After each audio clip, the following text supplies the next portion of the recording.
It is Tuesday, February the 6th, and this is The National. Tonight, SpaceX blasts off why the Falcon Heavy rocket could be one giant leap forward for space travel. Alberta bans BC wine from its shelves, how the battle over pipelines led to a booze boycott. An exclusive look at a secret military mission. One target, ships that could fuel North Korea's nuclear ambitions. We're on board a Canadian sub prowling the Pacific. From the very launch pad used for that first moon mission nearly 50 years ago, today, another potentially historic achievement. A privately built SpaceX rocket became the world's most powerful rocket when it did this. 3, 2, 1.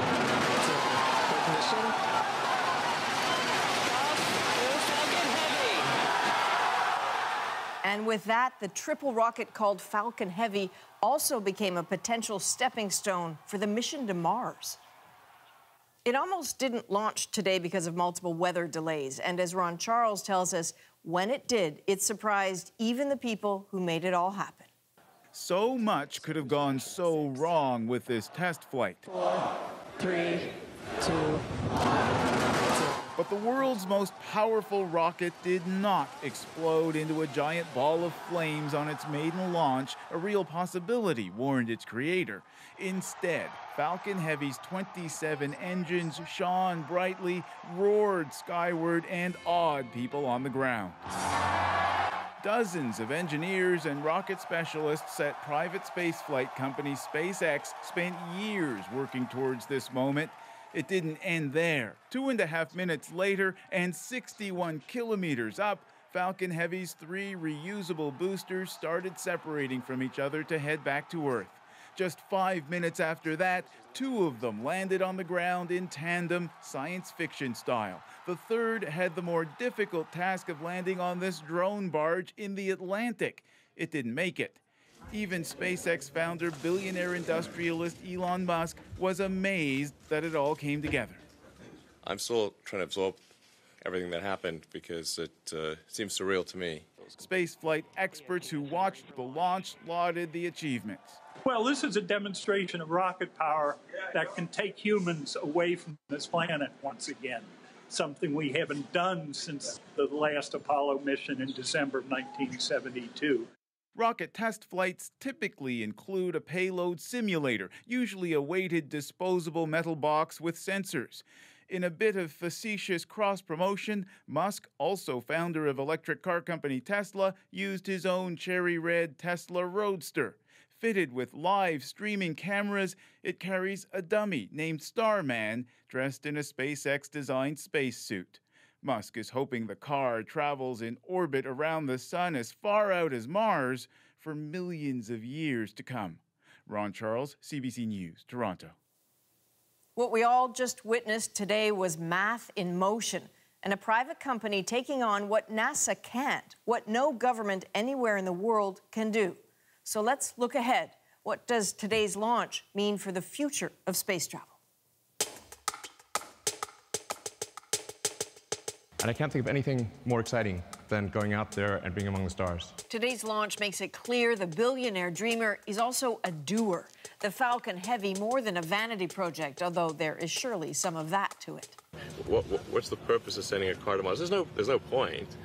Obviously, it's just for fun. After a few years of over-promising and under-delivering, the 2017 launches of the smaller Falcon 9 proved to the world that Musk had not only figured out the engineering, but the business plan. Build the rockets, launch them, recycle them. So bring the cost of space travel down and open it up as a market for new clients. Think of this as a commercial sector in low orbit. But great ideas attract competitors. Laura Forzik is a space consultant and is keeping track of who is chasing Musk. There are a few companies that are competing with SpaceX. So here in the States, we have ULA, United Launch Alliance. You have another private company called Blue Origin, which is owned by Jeff Bezos. Outside of the States, you've got in Europe the Ariane groups. And then, of course, NASA has its contract to build the SLS, the Space Launch System. Russia and China both have projects, but their progress is murky in details. This isn't a terrible development for cash-strapped NASA. It now has options. A Falcon Heavy can go to the moon, it can go to Mars, but it also can go to the space station or to other space stations in the future. And why, if you're not an astronaut, would this matter? Might as well ask an astronaut. Your power grid, your cell phone, your traffic control. People are using it way more than they realize, and that infrastructure costs money. And we're going to have to update, maintain, get smarter how we put that infrastructure in space. But doesn't that mean trusting in the ethics of those commercial industries? Well, I don't think that question is unique to space. That's across the board, that we trust our industry. And sometimes I guess we have government policies in order to help them make the right decisions. But I just wouldn't have any reservations. Elon Musk also has a plan to launch hundreds of small satellites for global connectivity, and his plans for them are still a little bit in progress. So if he is successful, then who does police all of this? Well, great question. You know, ethics on Earth are complicated enough. There are some safety regulations in place, but it's a balance. You know, too much regulation could stifle industry before it really gets off the ground. All right, let's turn now to a Canadian industry, one that's caught in the crossfire of a trade war. Alberta upping the ante in its standoff with British Columbia today, announcing if BC won't take Alberta bitumen, then Alberta won't take BC wine.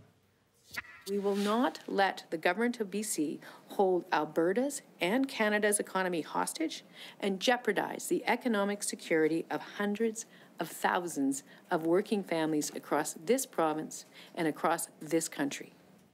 So, Alberta's bargaining chip, a boycott on BC wine, retaliation against a British Columbia proposal to review the oil spill risk from Kinder Morgan's Trans Mountain pipeline expansion.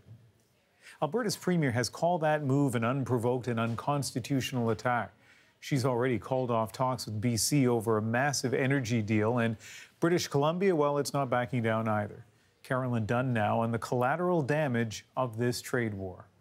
Brian Enzer of Shepparton Estate Winery had visions of expanding his market in Alberta to being standard on liquor store shelves. That is until today, when the Alberta government hit that business plan where it hurts, right in the Pinot Noir. I think it's kind of a loss for both provinces, and I think everybody should maybe sit down, have a glass of wine, and come to a reasonable compromise. Good luck. This trade war has been escalating for more than a week since the BC government proposed new oil spill regulations that would restrict increased shipments of diluted bitumen by rail or pipeline. BC insists it has a right to protect its land and water. In a statement, BC Premier John Horgan said, "I urge Alberta to step back from the threatening position. If Alberta disagrees, they can make that argument in the proper venue, in our court system."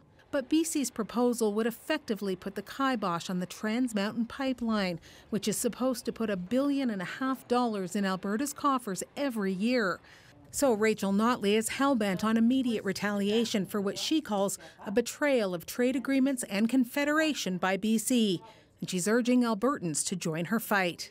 Next time you're thinking about ordering a glass of wine, think of our energy workers, think of your neighbors, think of our community, think about our province, and maybe choose some terrific Alberta craft beer instead.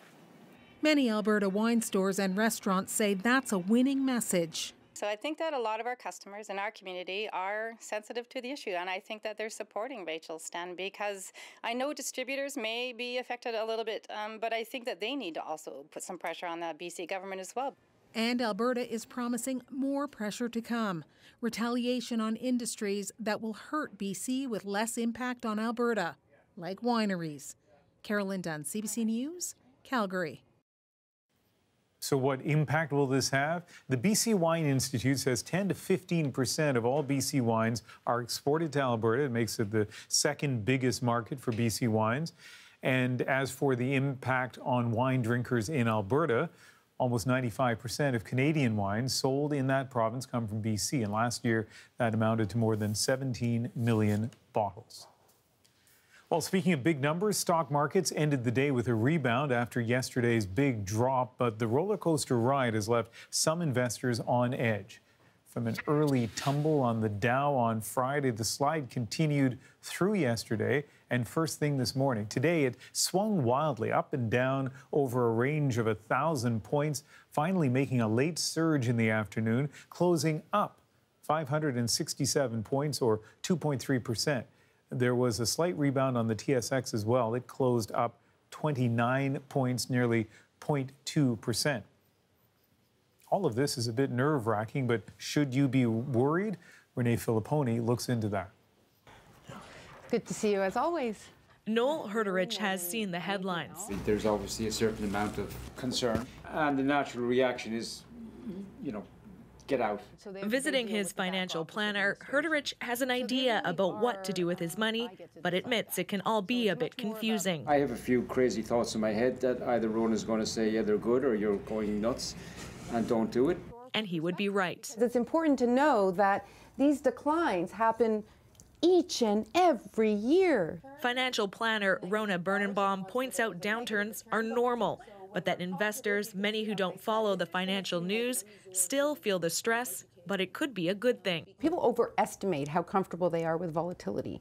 So the fact that they're seeing this now makes them think, I think, a little bit more honestly about what kind of an investor they are. The more you see numbers, the more myopic you become. Along with rising interest rates and inflation, there are a number of other factors at play. Algorithms and computer program trading can make swings more pronounced. So do emotions.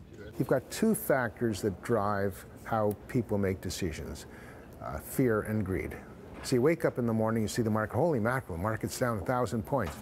Fear sets in, I better start selling. Oh, greed, I got a chance to buy. That volatility visible on the market this week is something people here on Bay Street seem to be taking in stride.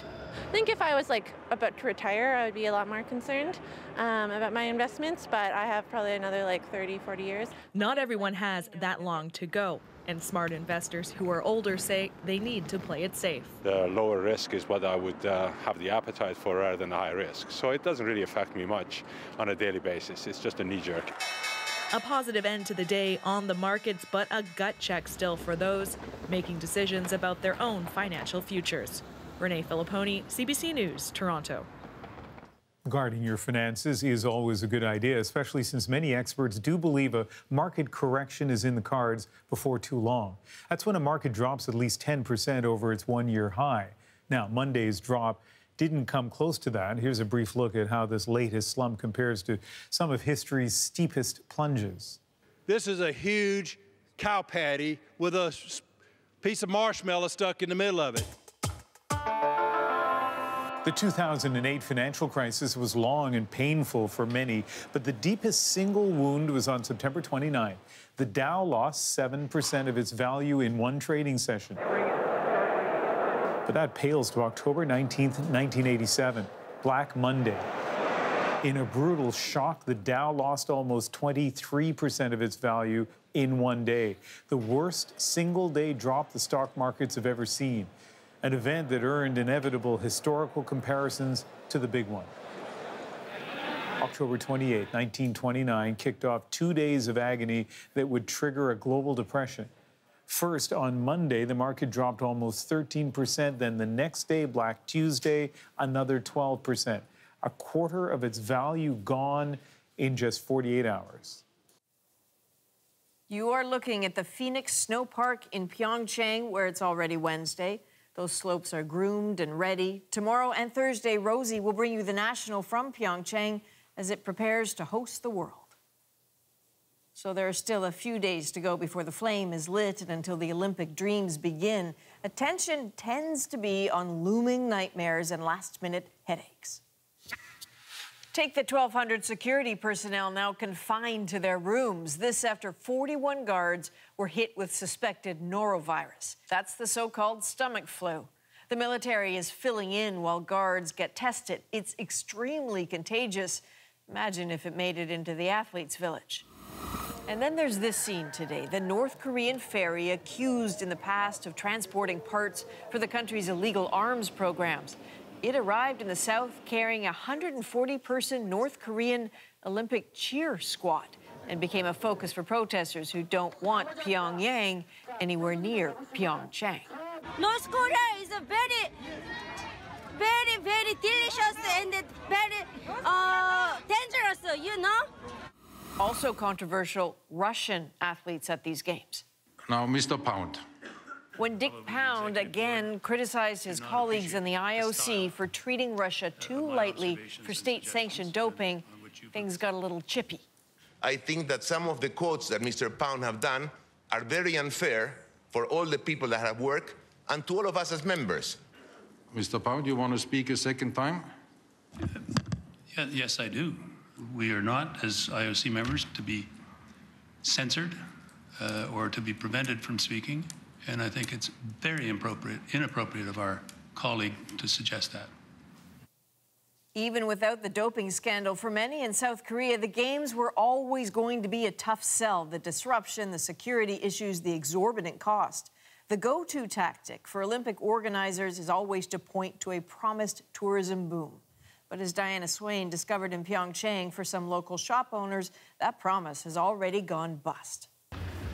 Just days from now, thousands of tourists will descend on this South Korean ski resort to watch the best in the world compete. But they won't get to the hill without seeing this. Local business owners claim the Olympics is killing them. You can't miss their banners hung all over town in Korean and English. Business owners here normally rent skis and snowboards to tourists, but claim 2 years of Olympic construction slowly drove people away. And 2 weeks ago, the organizing committee shut down the hill to all but Olympic athletes, effectively ending the rental season. Jung Chung Lim, who once imagined the Games would be a financial windfall, says he wants to support them, but can't. We desperately want to get help, he says. This is the only way of doing it because no one is listening to us. That's why we're out on the road.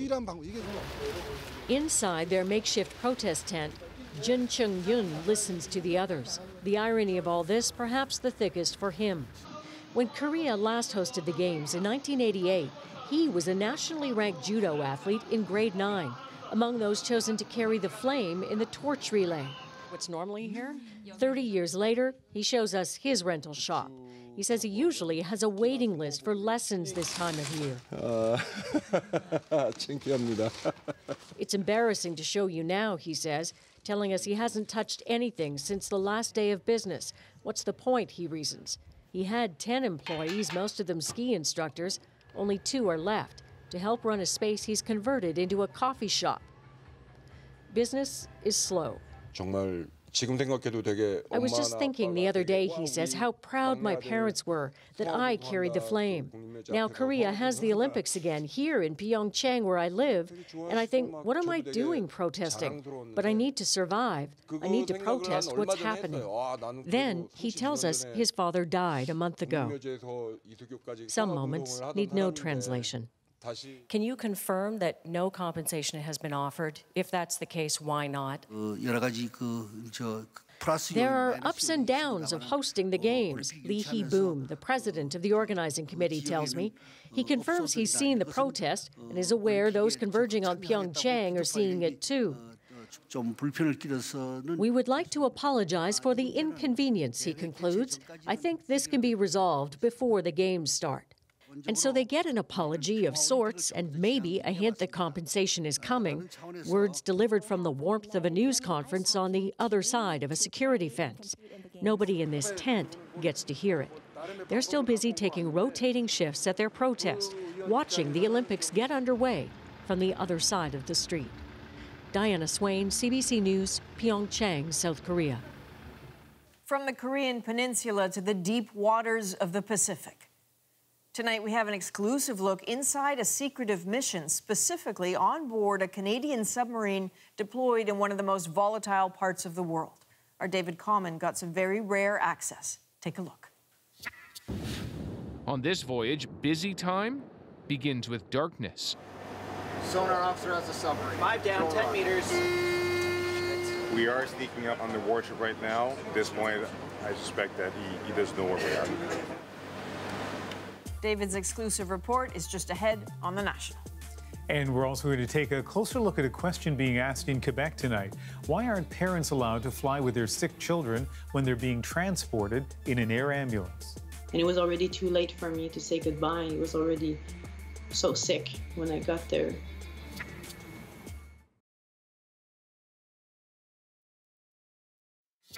Certainly it happens to us on a frequent basis that the arrival of the parents is hours and sometimes even days after the arrival of the patient. It just doesn't make any sense. When Quebec transports children by air ambulance, parents aren't allowed to ride along. It is the only province with that policy. And as Jayla Bernstein tells us, the cries for change are mounting. For some, though, they are far too late. I mean, it was the worst 12 hours in my life. When Catherine Hudon put her son on an emergency flight from Chisasibi to Montreal, she didn't know that he had a brain clot, and that when she finally reached his side 12 hours later, it would be too late. And it was already too late for me to say goodbye. He was already so sick when I got there. So 10 years after Mateo's death, the policy hasn't changed, and it particularly affects the province's remote Indigenous communities. In northern Quebec, we're at the easternmost in the region. For example, if my son were to be sent out by Challenger to Montreal, I would have to wait almost 24 hours to get to him. It's not fair for us to be treated that way. The Canadian Pediatric Society agrees. It calls the policy archaic. For whatever reason, it's been decided that you need to come to Montreal for specialized care. And so you are put on a stretcher, put in a plane, maybe for the very first time, and your mother can't come with you. But you have no way to express yourself because you don't speak their language and they don't speak yours, and your mother's not there to help you. Today, Quebec's health minister responded to those calls for change. The problem that I'm facing today is a physical constraint. So I asked my people to review all that and see if it is possible to make physical accommodations so that we can at least sit one parent. But doctors who have experience working on air ambulances say the size of the plane is not the obstacle. In the rest of the Canada and the rest of the world, we use airplane like Challenger, but even smaller airplane to transport children, and we still can manage to have a parent with us. So I think it's more about, have the will to find a solution. Pediatricians say the comfort of a parent is immeasurable, and it's a role they can never fill. Jayla Bernstein, CBC News, Montreal. Aside from emotional support, there are practical reasons for a parent to travel with a child on an air ambulance. Parents can provide health history details that may not be included on medical records, and it gives parents the chance to consider treatment details and sign consent forms. After the break, our exclusive look at an underwater surveillance mission. David Common takes us on board a Canadian submarine prowling in the Pacific. Sonar officer has a submarine. 5 down, 10 meters. This deployment shows that we can operate those submarines away from home and to have a strategic effect.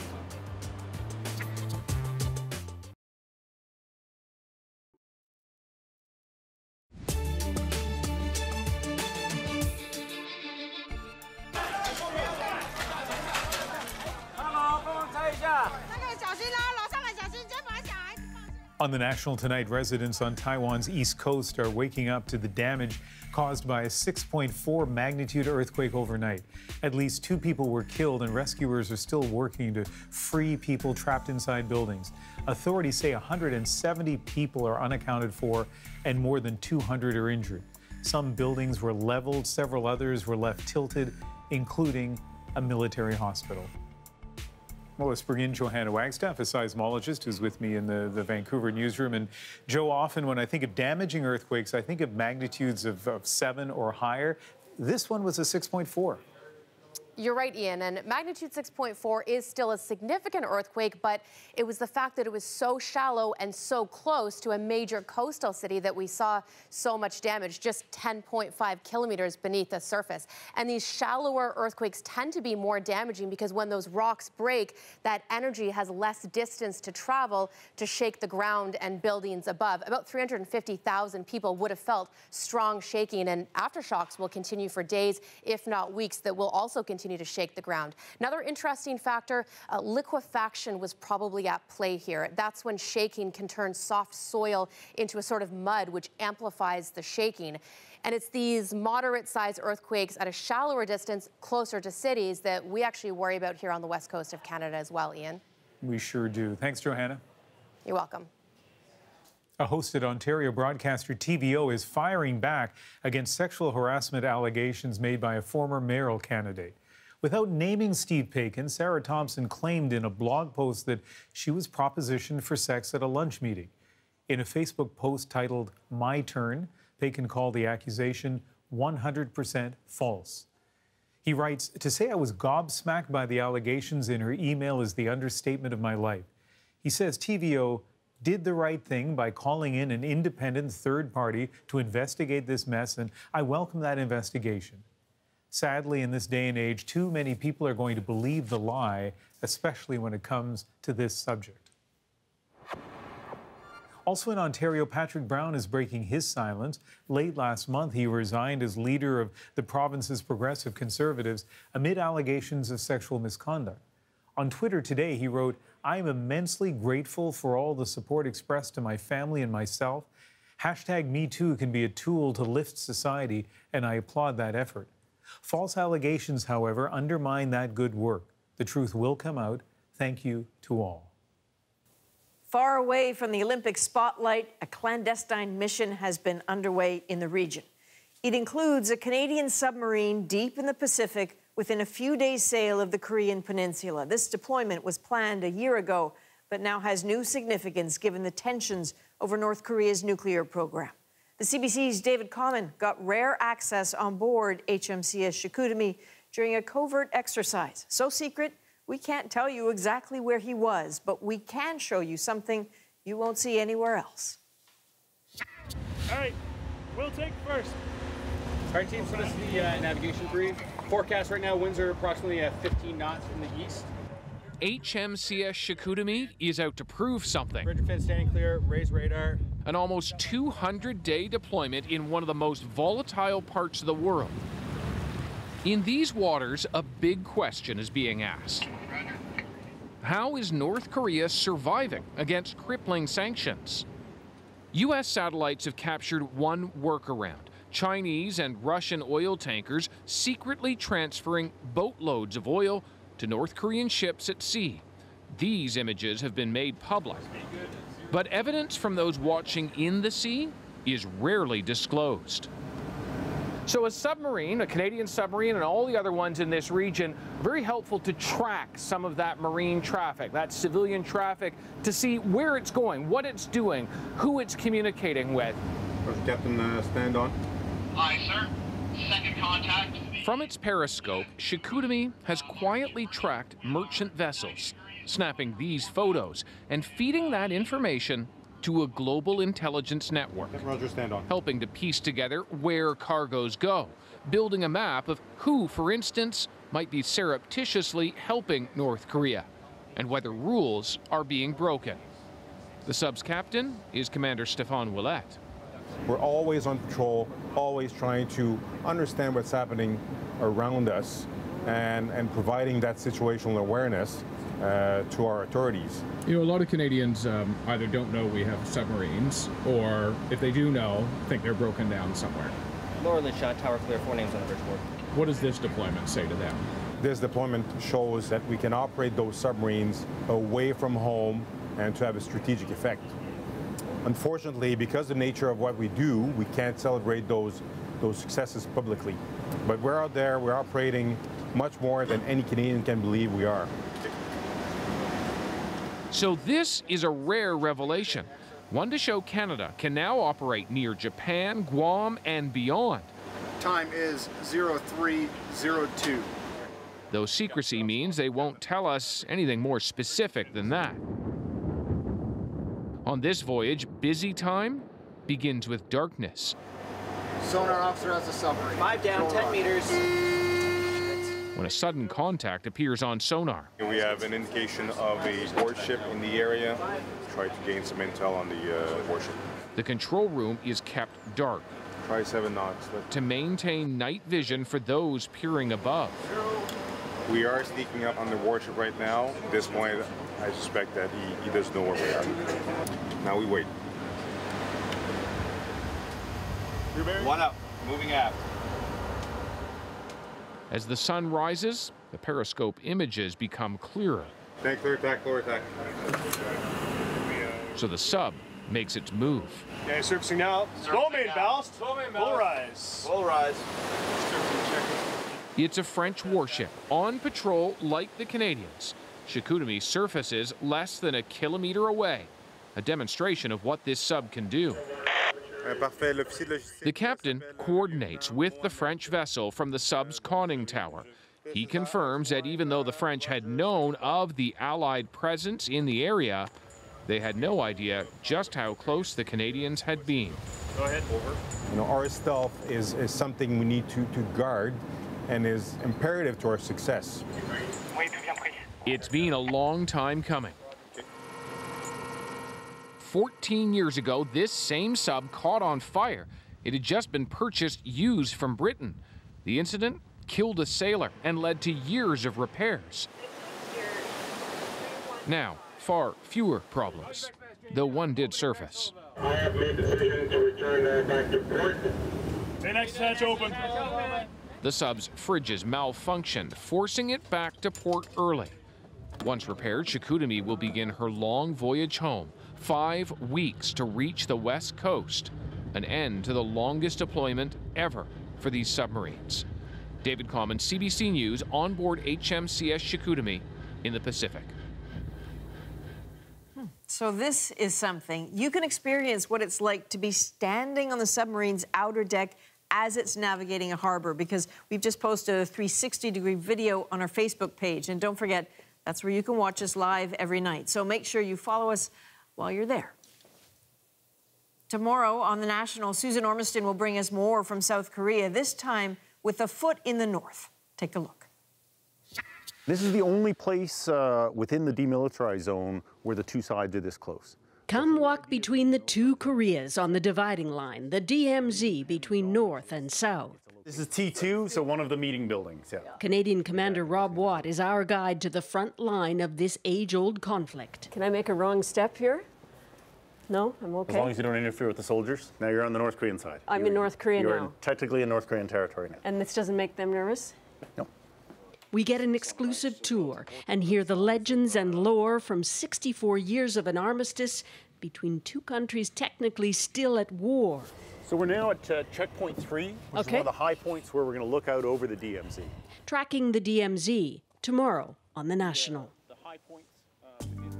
Up next on tonight's show, smart cities are supposed to make life easier to ease the chaos of urban life, but does it come at the cost of your privacy? This streetlight has optical, auditory, and environmental sensors. All of those sensors are powering applications that can be used for everything from pedestrian safety to parking.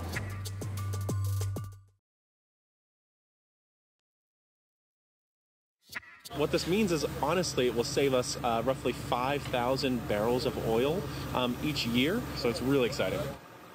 From now through spring, workers in Portland, Oregon are installing highly controllable LED streetlights expected to save the city $1 million a year.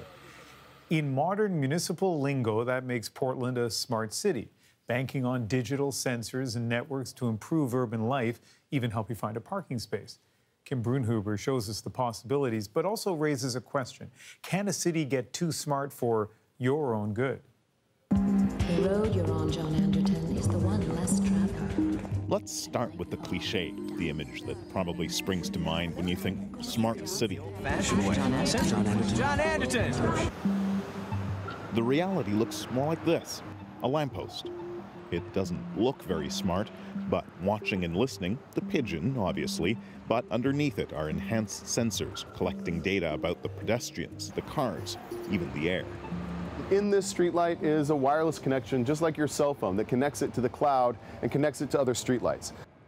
San Diego, known for its historic gas lamps, is now being recognized for these futuristic lamps, illuminating in more ways than one.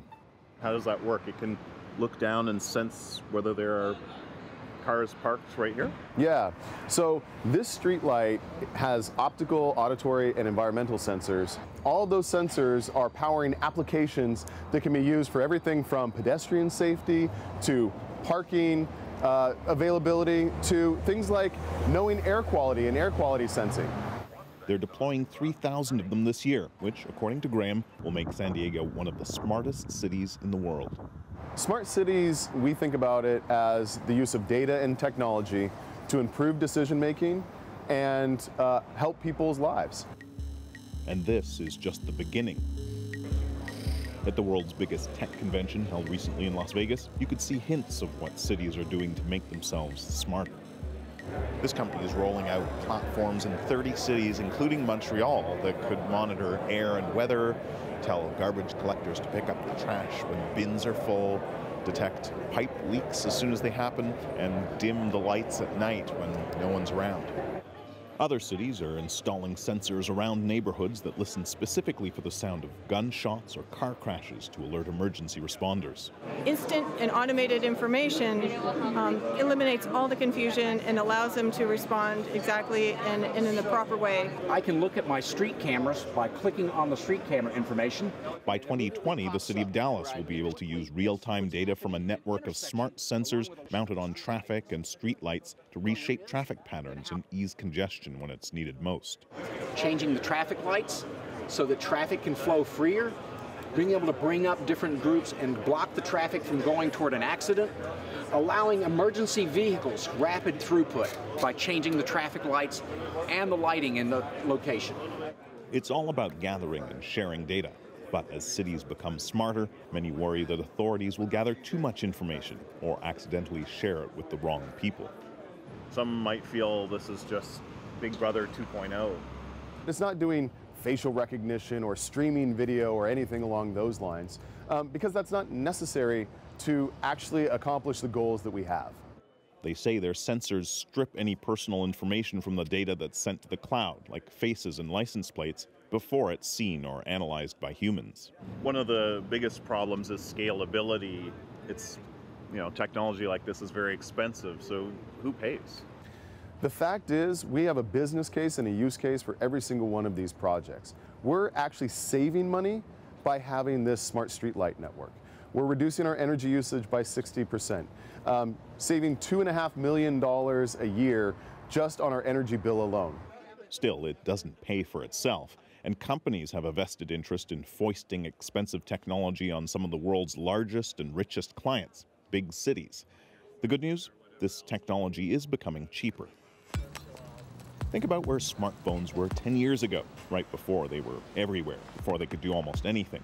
One day, the smart city may just be an extension of your smartphone, a smart assistant that's everywhere. You want the latest on street-by-street weather, parking, or pollution? Soon you may be able to listen to your city, but be warned, it will be listening too. Kim Brunhuber, CBC News, San Diego. Up next, we track down the mystery man who helped save a Nova Scotia couple over the weekend. But first, as we go to break, a look at the nominees tonight for the Juno Awards.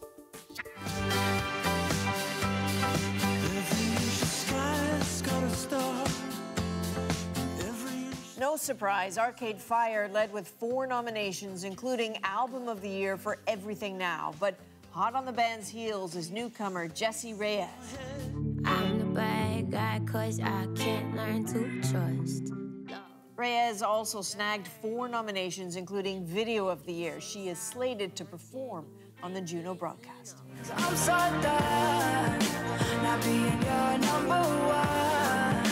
Some surprises, too. Ruth B. will vie for Artist of the Year for her infectious album, Safe Haven. I just wanna thank you. Amongst others, she's up against R&B sensation Daniel Caesar for his album, Freudian. I drawn an arrow and underneath it said, introduce yourself. Tragically, hip frontman Gord Downie, who died in October, has 3 posthumous nominations, including Songwriter of the Year. The awards will be handed out on March 25th, live on CBC Television. On Christmas Eve, 'cause there is something I just believe, and I believe it permanently.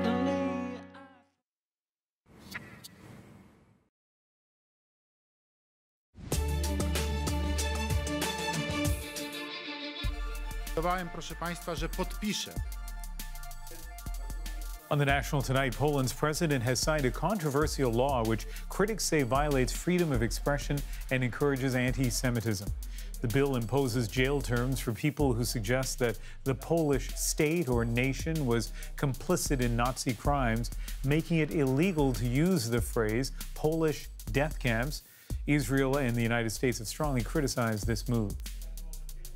Mr. Assange remains willing to answer to British justice in relation to any argument about breach of bail, but not at the expense of facing injustice in America. WikiLeaks founder Julian Assange has lost an attempt to have a warrant for his arrest dropped, meaning his 5-year stay at the Ecuadorian embassy in London will continue for now. If he leaves, he could be arrested, and he fears extradited to the U.S.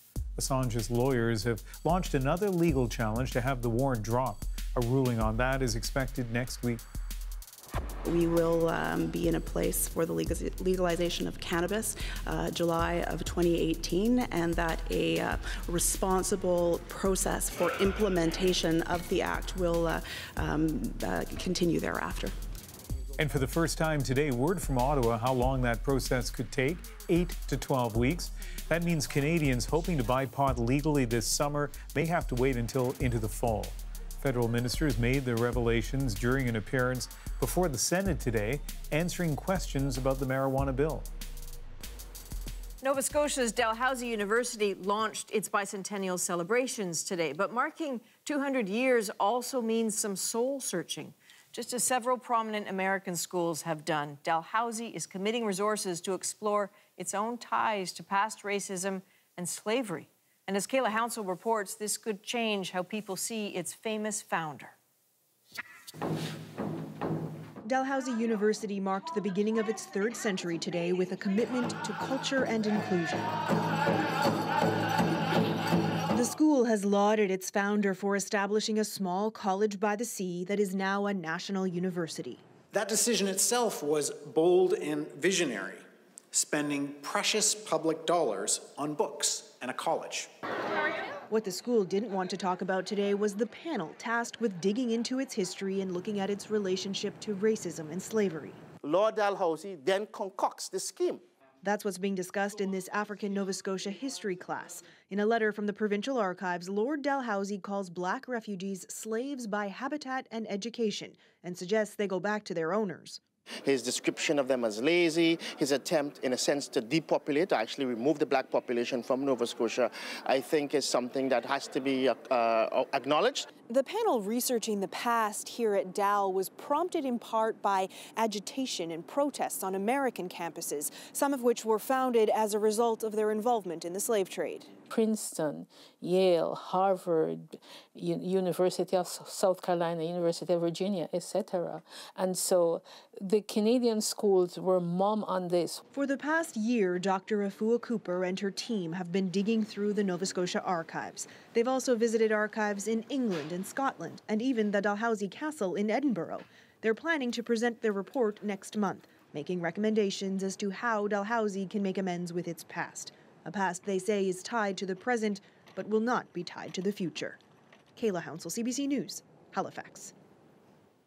2 nights ago, we told you the story of a Nova Scotia couple searching for the stranger who helped save their lives. Alex Pinio and his girlfriend Cassidy Jones were driving when their car went off the road and landed in a ditch. They were hanging upside down when the car started to fill with water, and that is when the stranger stepped in. Although they didn't get the man's name and couldn't remember what he looked like, they did eventually track him down. And so did we. His name is Richard Kirk, and his story is our moment of the day. Come upon a car on the ditch, upside down. And they really started hammering on the side of the door and, you know, saying, help, help, help, get us out, there's water in here. I put my feet against the bank and my back against the car and rocked the car enough that I can get the driver's side rear door open. It was a tight spot. It had to actually help, right? Actually, I pulled the young lady out of the car, and him too, because it was, you know, just the weight of the car upside down in the water, you know. When you went home, what did you tell your wife, and what did she say? I said, sorry, I was late. I said, I pulled 2 people out of a car upside down in a ditch. So I told her the story, what happened. She goes, huh, you're a hero. This is exactly the guy you want to come to your aid when you're in trouble. And Richard also said that he wouldn't have been able to help them if he hadn't been late leaving work. I think about this all the time. I hope that if I come upon a situation like that, some unusual situation that demands an exceptional reaction, that I manage to do the right thing. And now I'll add another thing, Adrian. I hope if I do the right thing, I'm as nonchalant about it as he was. I know. Well, A, you would do the right thing, and B, I think you'd do it well. All right. Well, that is the National for February 6th. What a great story. Good night. Good night.